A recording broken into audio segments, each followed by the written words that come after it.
নমস্কাৰ সকলোকে maths Dhamaal in Assamese YouTube চেনেলত স্বাগতম জনাইছোঁ। আজিৰ এই ভিডিঅ'টোত আমি অসম জাতীয় বিদ্যালয়ৰ সপ্তম শ্ৰেণীৰ গণিত বিষয়ৰ আমাৰ 13 নম্বৰ অধ্যায় তাৰে অনুশীলনী 13 চিৰ 6ৰ পৰা 10 লৈকে প্ৰশ্নকেইটা ইয়াত সমাধান কৰিম। গতিকে ভিডিঅ'টো এতিয়া আৰম্ভ কৰোঁ আহা। 6 নম্বৰ প্ৰশ্নটোত কৈছে চোৱা, দুটা ঐক্যকেন্দ্ৰিক বৃত্তৰ ব্যাসাৰ্ধ 8 সেণ্টিমিটাৰ আৰু 5 সেণ্টিমিটাৰ। বৃত্ত দুটাৰ মাজৰ আঙুঠিটোৰ কালি উলিওৱা। চোৱা, ইয়াত আমাৰ দুটা বৃত্ত যদি আমি এনেকৈ চিন্তা কৰোঁ, ধৰা এইটো এটা বৃত্তাকাৰ অংশ আৰু এই এটা বৃত্ত অংশ। এই দুটা বৃত্তৰ কেন্দ্ৰ কিন্তু এটাই, সেইকাৰণে ঐক্যকেন্দ্ৰিক বুলি কৈছে।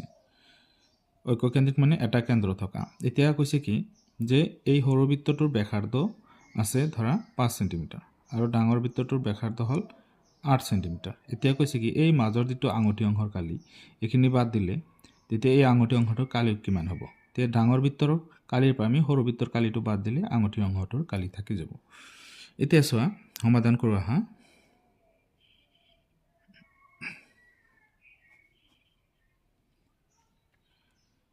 ঐক্যকেন্দ্ৰিক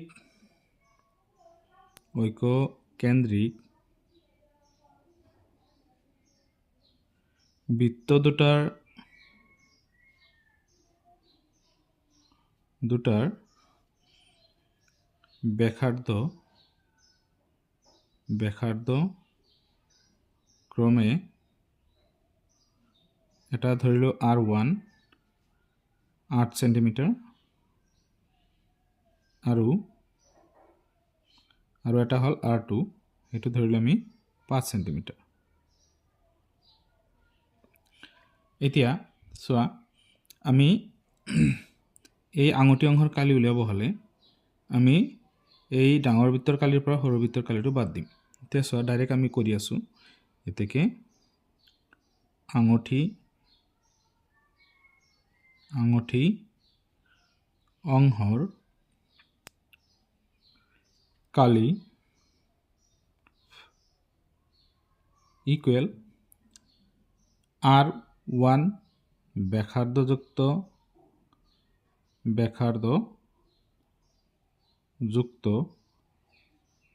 বৃত্তৰ কালি মাইনাছ R2 ব্যাসাৰ্ধযুক্ত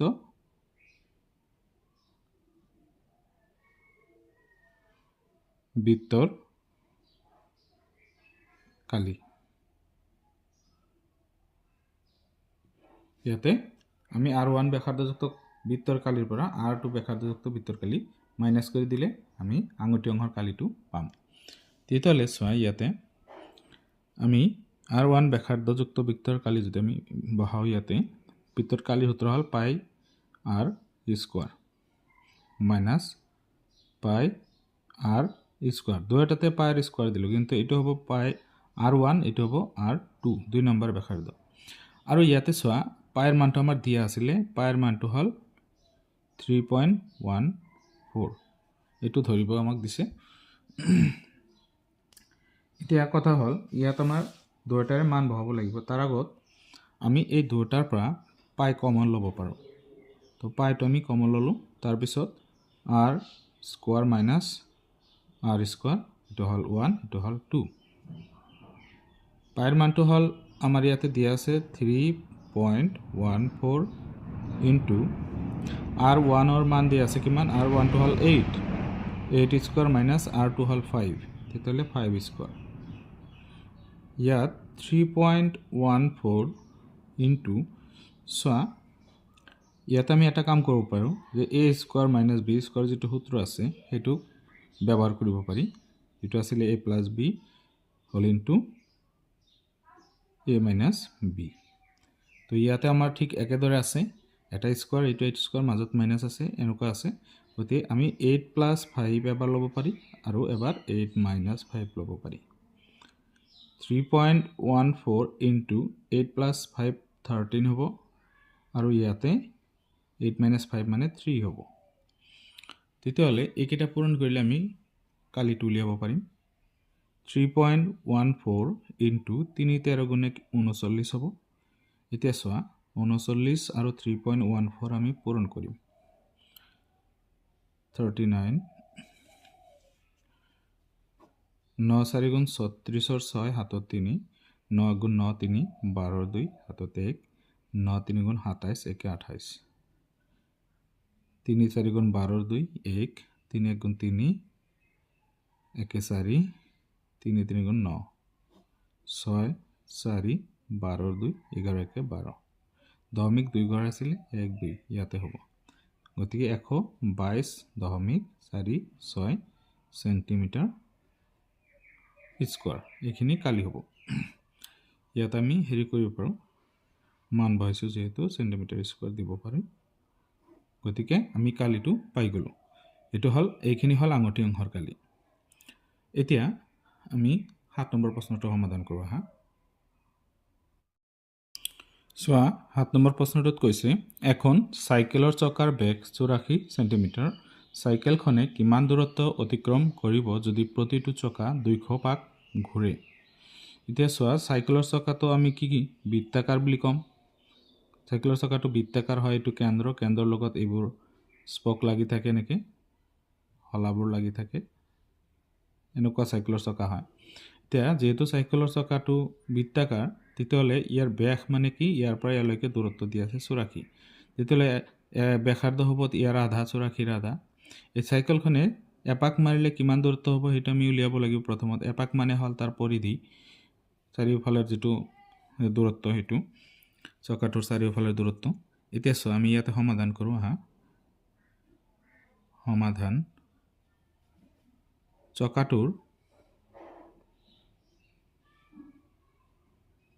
চকাটোৰ ব্যাস কিমান দিয়া আছে ব্যাস মানে ডি ডায়ামিটাৰ বুলি কোৱা হয় 84 সেন্টিমিটাৰ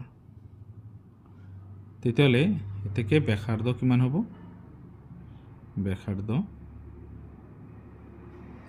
ব্যাসাৰ্ধ r বুলি লিখা হয় তো সূত্র আছিল d/2 d মানে হল 84 d/2 মানে হ'ব 42 সেন্টিমিটাৰ তাৰ পিছত চকাটোৱে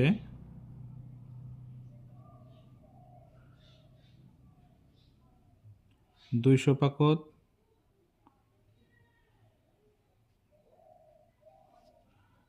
পাকত যোৱা দূৰত্ব আমাৰ উলিয়াব লাগে কিমান হ'ব এতিয়া আমি কি কৰিম চকাটো এটা পাকত কিমান ঘূৰিব বা কিমান দূৰত্ব যাব হেতু উলিয়াম এটো এটা পাক মানে পৰিধি হয় এতেকে চকাটোৱে এক পাকত যোৱা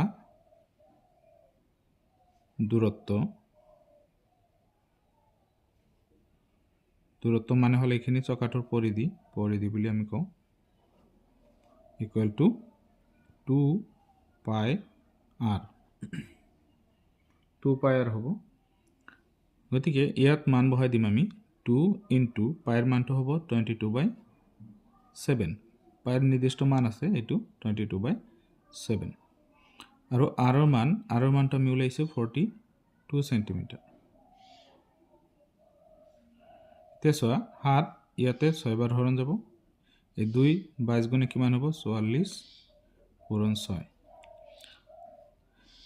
তাৰ পিছত ইয়াত পূৰণ কৰি দিয়া 6 4 গুণ 24 4 6 4 24 আৰু 2 26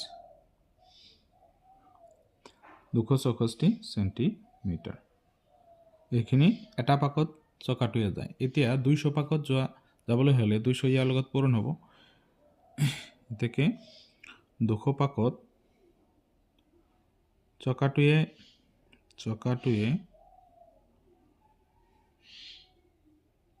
200 পাকত যোৱা দূৰত্ব 264 into 200 সেন্টিমিটার এতিয়া 2 এর লগত এখানে পূরণ করা 2 4 গুণ 8 2 6 গুণ 12 2 2 2 গুণ 4 1 5 আর শূন্য দুটা ইয়াতে লগাই দিয়া এইখিনি দূৰত্ব যাব, এইখিনি সেন্টিমিটাৰ হ'ব। এতিয়া ইয়াক যদি আমি মিটাৰত ল'ব বিচাৰোঁ তেতিয়াহ'লে আমাৰ জানিব লাগিব যে 100 সেন্টিমিটাৰত হয় কিমান 1 মিটাৰ। তেতিয়াহ'লে 100 ইয়াক হৰণ কৰিব লাগিব 52800 ডিভাইড 100 এইটো মিটাৰ বুলি লিখিবা। তেতিয়া শূন্য দুটা কেনসেল হ'ল। এতিয়া 528 মিটাৰ দূৰত্ব 200 ভাগত যাব। এতিয়া আমি 8 নম্বৰ প্ৰশ্নটো সমাধান কৰোঁ আহা। চোৱা 8 নম্বৰ প্ৰশ্নটো হ'ল এখন গাড়ীৰ চকাবোৰৰ ব্যাসাৰ্ধ 35 সেন্টিমিটাৰ। গাড়ীখনে 704 মিটাৰ দূৰত্ব অতিক্ৰম কৰিবলৈ প্ৰতিটো চকা কিমান পাক ঘূৰিব লাগিব। এতিয়া এটা পাকত গাড়ীখন কিমান দূৰত্ব যাব সেইটো উলিয়াই আমি তাৰে হৰণ কৰিলে কি হ'ব, গাড়ীৰ চকাটোৱে কিমান দূৰত্ব অতিক্ৰম কৰিব এইটো উলিয়াব পাৰিম। চোৱা ইয়াতে সমাধান।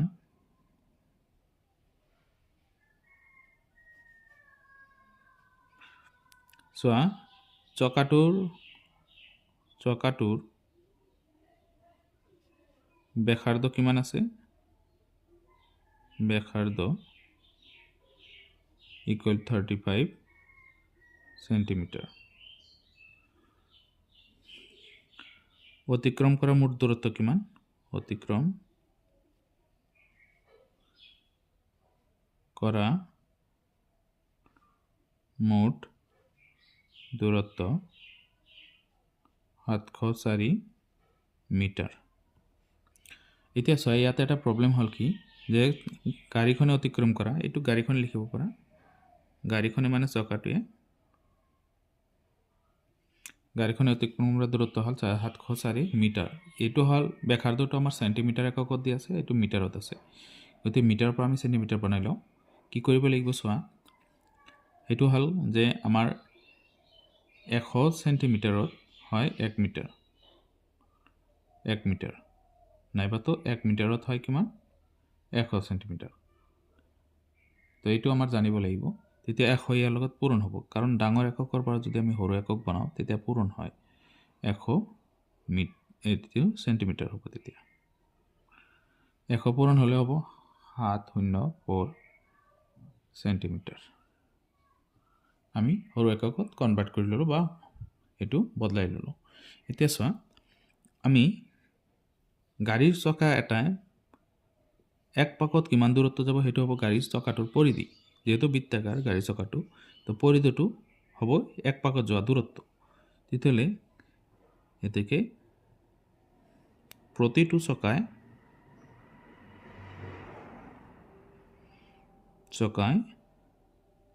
এক পাকত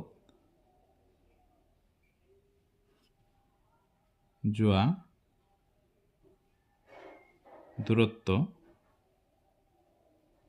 মানে পৰিধি হ'ব, চকাটোৰ পৰিধি ইকুৱেল টু 2 পাই r। 2 পাই r হ'লে ইয়াত আমি কি কৰিম, মান বহাই দিম। 2 ইনটু পাইৰ মানটো দিয়া আছে আমাৰ 22/7। এইটো দিয়া নাই, মানে পাইৰ মান হয়। আৰৰ মানটো কিমান 35 সেন্টিমিটাৰ। এতিয়া চোৱা 7 ইয়াতে হৰণ যাব 5 বাৰ, এই দুটা পূৰণ কৰিলে হ'ব 44 পূৰণ 5। এতিয়া 5ৰে পূৰণ কৰা, 5 4 গুণ 20ৰ শূন্য, 5 4 গুণ 20 আৰু 2 22, 220 সেন্টিমিটাৰ গাড়ীৰ প্ৰতিটো চকাই এপাকত যায়। তেতিয়াহ'লে 704 মিটাৰ দূৰত্বত কিমান পাক মাৰিছিল। চোৱা ইয়াতে এতিয়া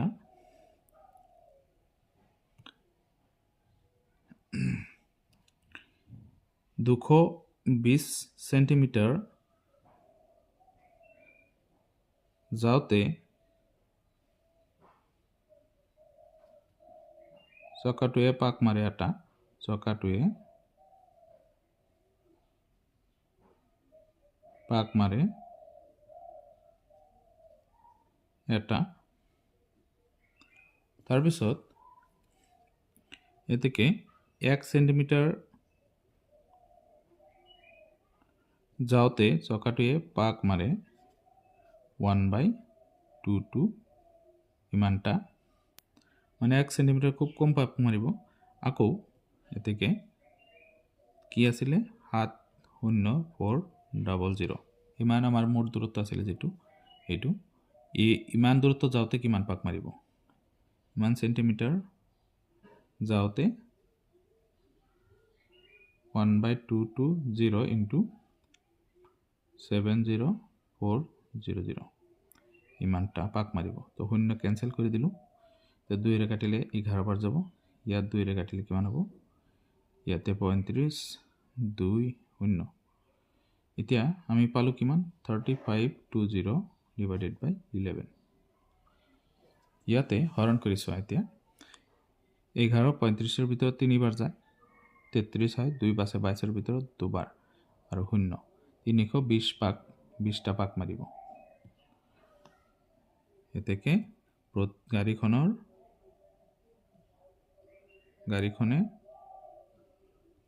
704 মিটাৰ দূৰত্ব যাওঁতে 320 পাক প্ৰতিটো চকায় 320 পাক ঘূৰিব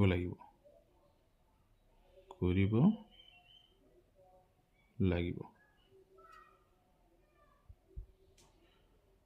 এতিয়া আমি 9 নম্বৰটো কৰো সো 9 নম্বৰ প্ৰশ্নত কৈছে এখন বৃত্তাকাৰ বাগিচাৰ পৰিসীমা হল 440 মিটাৰ বাগিচাখনৰ সীমাৰ বাহিৰ দি 7 মিটাৰ বহল এটা ৰাস্তা আছে ৰাস্তাটোৰ কালি উলিয়া সোয়া এনেকুৱা যদি বৃত্তাকাৰ এখন বাগিচা হয় ইয়াৰ বাহিৰেদি এটা ৰাস্তা বনাইছে আৰু এই ৰাস্তাটো বহল হল 7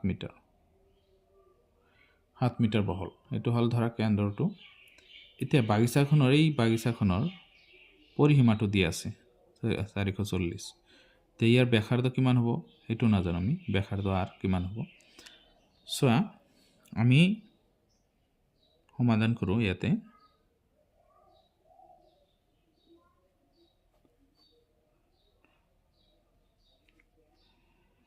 ধৰা হল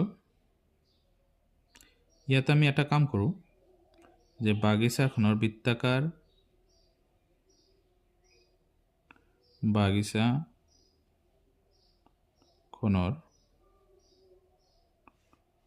বাগিচাখনৰ পৰিসীমা কিমান পৰিসীমা 440 মিটাৰ দিয়া আছে এটা আমাৰ এতিয়া আমি কি কৰিব পাৰো পৰিসীমা আমাৰ যেহেতু দিয়ে আছে তেতিয়াহলে আমি এটা কাম কৰো লেট বাগিচাখনৰ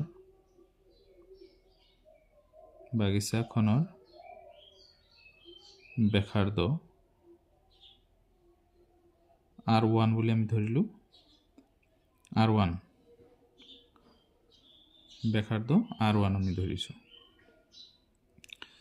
এতিয়া আমি কি কৰিম যেহেতু পৰিসীমা দিয়া আছে ব্যাসাৰ্ধৰ মানটো আমি উলিয়াইলো পৰিসীমা ইকুৱেল টু কিমান দিয়া আছে 440 মিটাৰ ইয়াৰ পৰা আমি ব্যাসাৰ্ধৰ মানটো উলিয়াব পাৰিম সো ইয়াতে পৰিসীমাৰ সূত্ৰত যদি আমি পৰিসীমা সূত্ৰটো বহাই দিও 2 পাই r এটো r1 বুলি দিম ইয়াত r1 ধৰিছো তেতিয়ালে 440 তে 2 যদি হওফালে যায় তেতিয়া কি হ'ব সোৱা 2 হওফালে গলে হৰণ হ'ব তেতিয়া পাই আৰু r1 থাকিব তেতিয়ালে 440/2 এতিয়া ইয়াত আমি কি কৰিব পাৰো পাইৰ মানটো 22/7 লব পাৰি r1 ইয়াতে 220 বাৰ হৰণ যাব এতিয়া 7 হফালে যায় পূৰণ হ'ব আৰু 22 হফালে যায় হৰণ হ'ব এতিয়া r1 ইয়াতে হ'ব 220 ইয়াতে হ'ব 22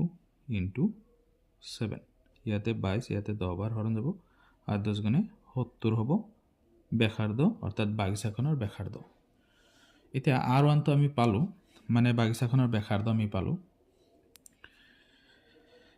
এতেকে বাগিচাখনৰ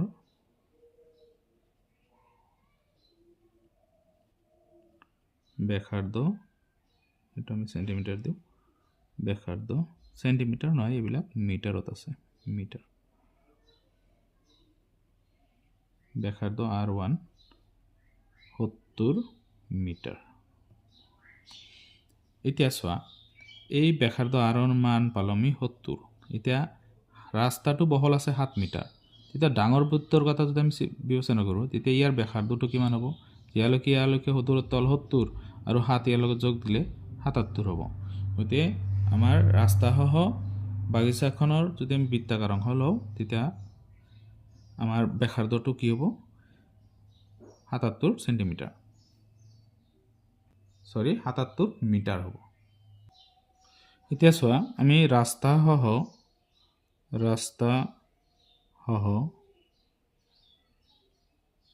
ৰাস্তাসহ বাগিচাখনৰ বা ইয়াতে বাগিচাখনৰ মানে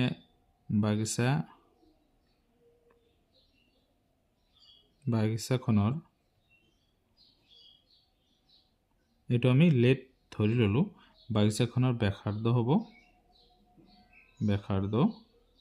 এইটো আমি R2 বুলি ধৰিলো য'ত নেকি 70 সেন্টিমিটাৰ ৰাস্তাসহ মানে বাগিচাখনৰ 70 মিটাৰ আমি ব্যাসাৰ্ধ পাইছো আৰু ৰাস্তা 7 মিটাৰ যদি আমি বহল ধৰি লওঁ ইয়াতে তেতিয়া আমাৰ 77 মিটাৰ হ'ব ইয়াত কি হ'ব 77 মিটাৰ ইয়াৰ পৰা ইয়ালৈকে ব্যাসাৰ্ধ হ'ব অৰ্থাৎ ডাঙৰ বৃত্তটোৰ ব্যাসাৰ্ধ হ'ব এতিয়া আমি কি কৰিম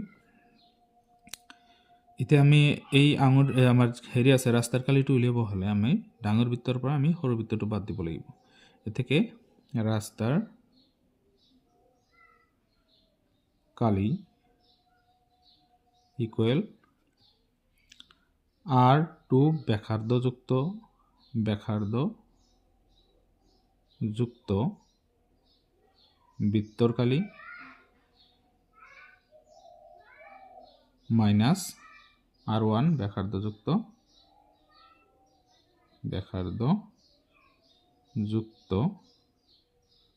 বৃত্তৰ কালি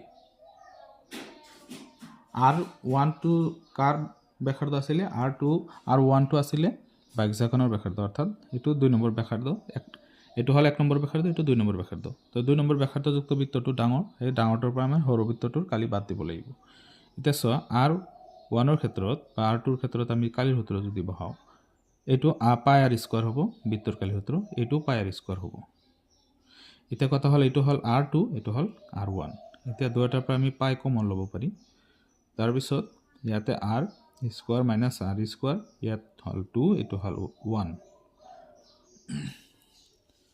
এতিয়া ইয়াতে মান বহাই দিয়া সো পাই মানটো হ'ব ইয়াতে 22/7 এতিয়া R2 ৰ মান আমি ইয়াতে পালো 77 তে স্কয়াৰ হ'ব তাৰ পিছত R1 টো আমাৰ দিয়া আছিল 70 পাইছিলো 70 স্কয়াৰ এতিয়া চোৱা এটো আমি এই সূত্ৰত ব্যৱহাৰ কৰিম a square minus b square a plus b whole into a minus b এই সূত্ৰ ব্যৱহাৰ কৰিম ইয়াতে 22/7 ইনটু 77 প্লাস 70 তাৰ পিছত 77 মাইনাস 70 এতিয়া 22/7 ইনটু এই দুটা যোগ কৰি দিয়া কিমান হ'ব 707 714 ইনটু ইয়াৰ পৰা ইয়া বাদ দিলে 7 থাকিব গতি 7 আৰু 7 কেনসেল হ'ব তাৰ পিছত চোৱা 22 ইনটু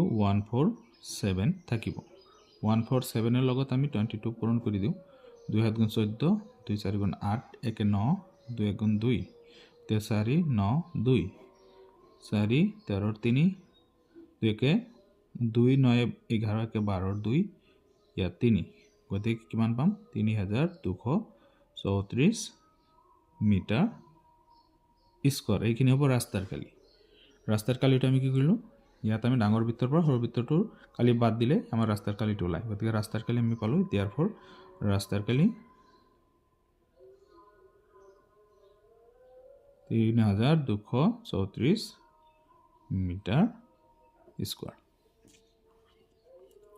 এতিয়া আহা 10 নম্বৰটো কৰো সোয়া 10 নম্বৰ প্ৰশ্নটো হল এখন আয়তাকাৰ বাগিচাৰ জোখ 30 মিটাৰ ইনটু 25 মিটাৰ।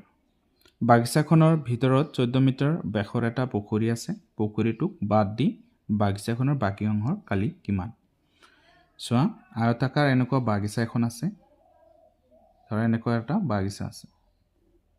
এই বাগিচাখনৰ ভিতৰত এটা বৃত্তাকাৰ পুখুৰী আছে। ইয়াৰ ভিতৰত বৃত্তাকাৰ এখন বাগিচা আছে, পুখুৰী আছে। ভিতৰত এনেকুৱা বৃত্তাকাৰ এখন পুখুৰী আছে। চোৱা, ইয়াতে কৈছে বাগিচাখনৰ ভিতৰত 14 মিটাৰ ব্যাসৰ এটা পুখুৰী আছে। ব্যাস বুলি ক'লে তেতিয়া বৃত্তাকাৰ হ'বই। তো ইয়াৰ ব্যাসটো মানে ইয়ালৈকে দূৰত্ব আছে 14 চেণ্টিমিটাৰ। পুখুৰীটোক বাদ দি মানে এই পুখুৰীটোক বাদ দি বাগিচাখনৰ বাকী অংশৰ কালি কিমান হ'ব উলিয়াব দিছে। চোৱা, ইয়াতে সমাধান কৰোঁ।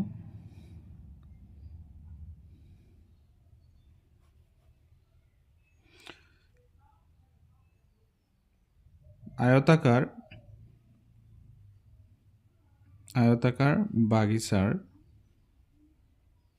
বাগিচাৰ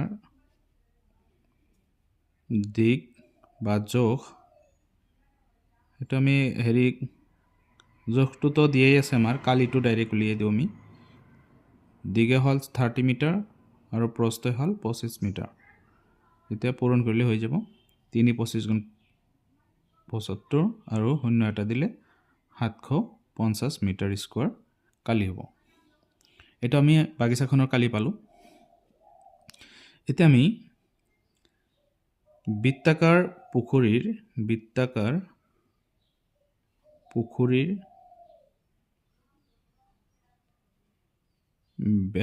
ব্যাস কিমান দিয়া আছে?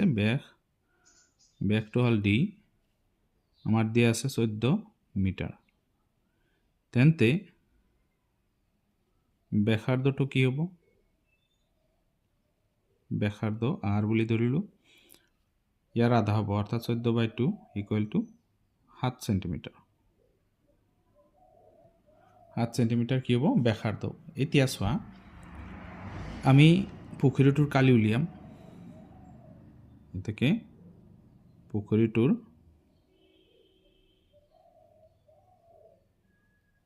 কালি, চোৱা, পুখুৰীটো যিহেতু বৃত্তাকাৰ, ইয়াত কি হ'ব? বৃত্তৰ কালি সূত্ৰ ব্যৱহাৰ হ'ব, পাই আৰ স্কোৱাৰ। তো ইয়াতে পাইৰ মানটো আমি বহাই দিওঁ 22/7 ইনটু আৰ মানে হ'ল 7 স্কোৱাৰ। তেতিয়া 22/7 ইনটু 7 ইনটু 7, অৰ্থাৎ 7 স্কোৱাৰক যদি ভাঙি দিওঁ 2টা 7 ওলাব। এতিয়া 7 কেঞ্চেল কৰিলোঁ। এতিয়া চোৱা, ইয়াতে আমাৰ কি কৰিম? বাকী যিখিনি আছে আমাৰ কিমান আছে? 22 আৰু 7, এই দুটা পূৰণ কৰি দিম। 22 7 7 দুগুণে 14, 4 7 দুগুণে 14 15। গতিকে ইয়াত হ'ব মিটাৰ স্কোৱাৰ। এইখিনি হ'ল পুখুৰীৰ কালি। এতিয়া পুখুৰীৰ কালিটো বাদ দি আমাৰ বাকী কি কৈছে? বাগিচাখনৰ বাকী অংশৰ কালি উলিয়া। এতিয়া চোৱা, এতেকে পুখুৰীটোক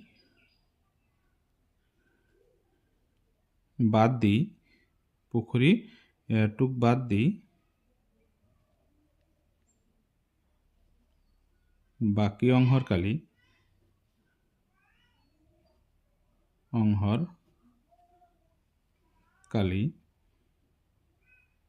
ইকুৱেল, পুখুৰীৰ কালি বাদ দিলে তেতিয়া বাগিচাখনৰ কালি আছিলে কিমান? বাগিচাৰ কালি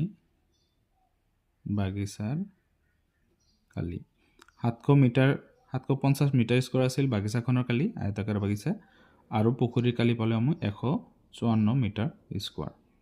এতিয়া এইখিনি মাইনাছ কৰিলে বাকী পুখুৰী বাদ দি এইখিনি কালি ওলাব। গতিকে ইয়াতে আমি বাদ দিওঁ 750ৰ পৰা যদি আমি 154 বাদ দিওঁ, ইয়াত চোৱা 0ৰ পৰা 4 নাযায়, 10ৰ পৰা 4 গ'লে 6, ইয়াৰ পৰা 1 ধাৰ গৈছিল, এতিয়া 4 ৰ'ল।